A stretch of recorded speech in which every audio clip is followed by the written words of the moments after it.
Sorry. You know, when you're 12 years old in 1977, it's what happens to you.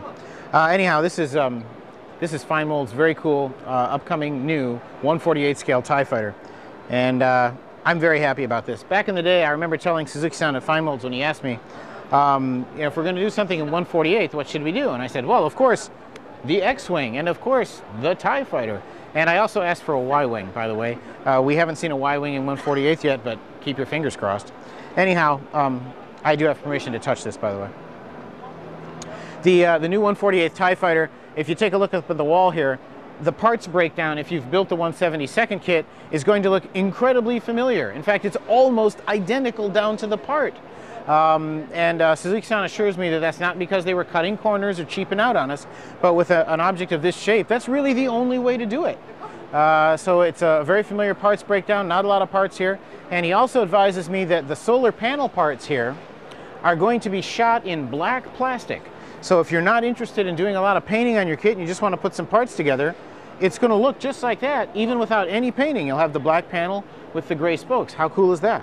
So, 1/48 TIE Fighter, classic spaceships, one of the classic spaceships of all time, coming in just a few months from Fine Molds. Fine Molds has, over the last couple of years, released a whole series of really, really fantastic 1/350th and 1/700 scale ship accessories.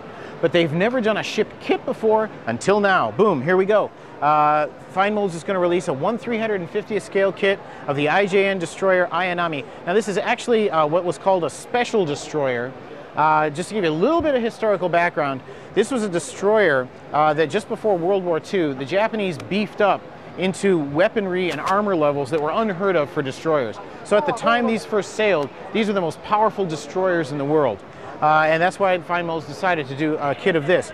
Now, if you've been watching HobbyLink TV before, and you've been watching our Hobby Insider podcast, you've seen, hopefully, the episodes that we're putting up of our visit to Fine Molds, and you actually get to see in that, we show this tooling right here being actually made and being shot, the plastic being shot. That's the hull parts for the Ayanami, so it's you'll get to see how big this is here.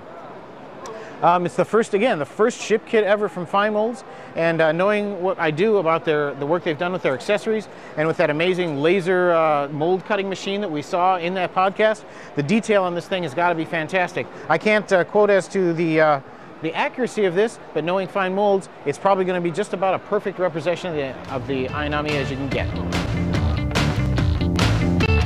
blah, blah, blah, some other man's name on my underwear.